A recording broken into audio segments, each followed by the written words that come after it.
Hey everyone, and welcome to this sixth tutorial in CSS and CSS3.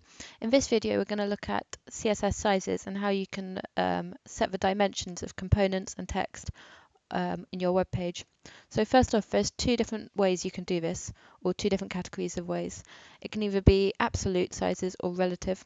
So it's pretty self-explanatory. Absolute would be something like centimeters or millimeters or pixels, and this is going to be the same in whatever scenario. Relative, however, is going to be something like percentages, relative to font size, things like that. And that will change depending on the user's screen size, how zoomed in they are, what device they're on, and that kind of stuff. So there's a number of different units you can use in each category. For absolute sizes, there's stuff like pixels, which is the most common one people use. PT, which is I think 1/72nd of an inch, PC, which is 12 points, and then you can use stuff like inches, which is represented by IN, centimeters or millimeters, although those are used less commonly in web pages nowadays. For relative, we've got percentages and EM, which is the two most common ones. Percentage will be a percentage of the element's parent, and EM will be relative to the current user's font size, and EM is actually relative to the width of the uppercase letter M in their current font size. So let's get started by having a look at an example.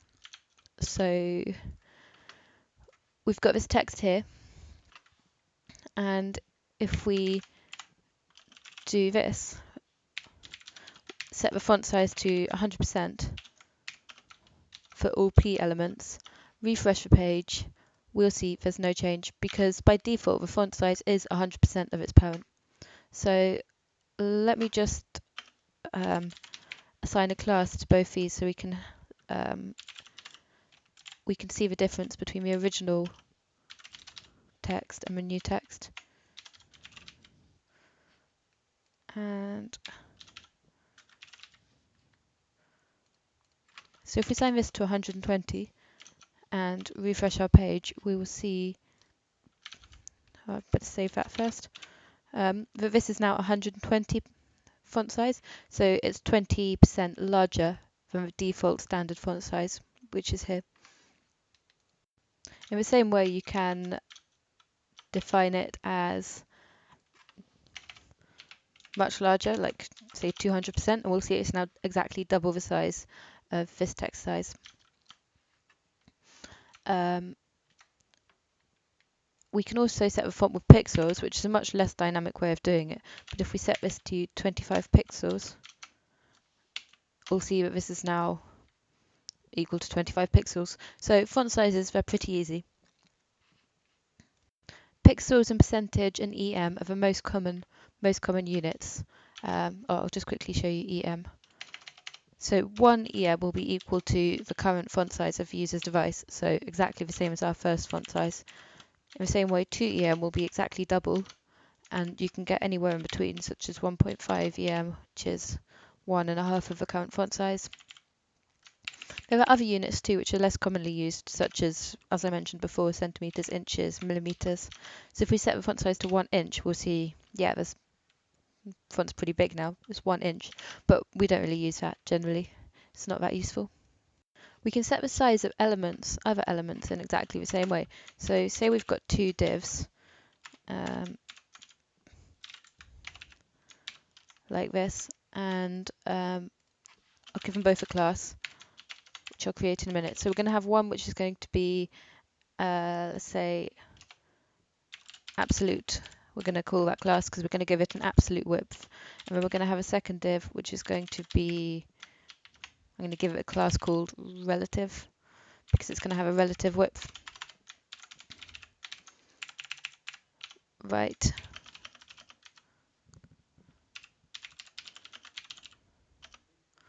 Width div.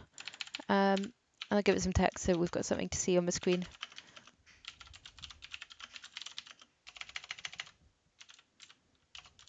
And then I'm going to come over and define the define these divs widths. So first one we've got was called absolute, and we're going to give this a width of let's say 300 pixels. Pixels is an absolute measurement, and just so we can see something on the screen, we're also going to give it a background of I don't know, maybe let's go with pink. Pink is, I think that's pink. And for the other one, relative one, we're going to give it a width of 50%. So this is going to take up 50% of the parent. And let's give this a background of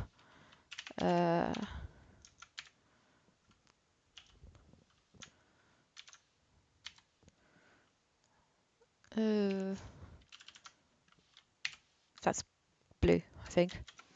So if we save this and then come over to our browser and refresh, we've now got two divs.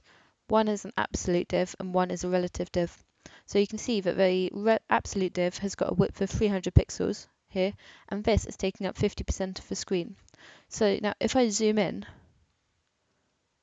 you'll see that the blue, the absolute div, is still taking up 50% of the screen. And the absolute div appears to have got a lot bigger because we've zoomed in, so that our screen is now only about 400 pixels in width in total. So this should provide a good example of how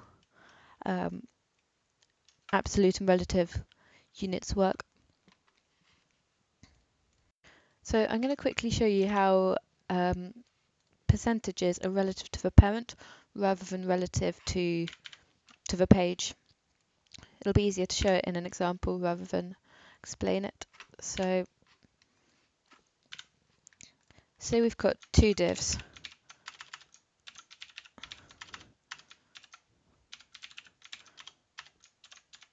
One inside another like that.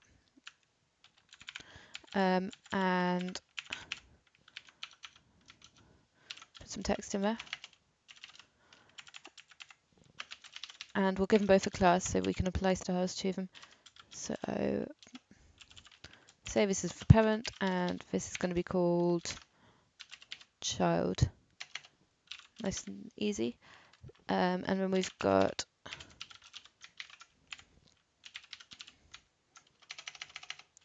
as we've already seen, we're going to give this a width of, let's say, 50%.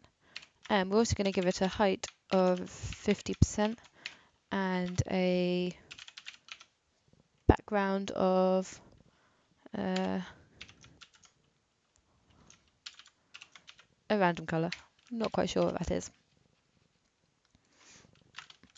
And we're going to do the child in the same way. I'll give it a different colour so that we can tell the difference between them.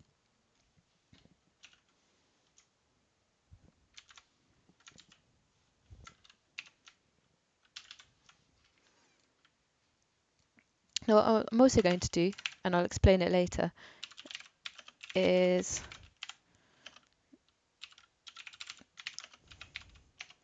give the HTML body and document a height and width of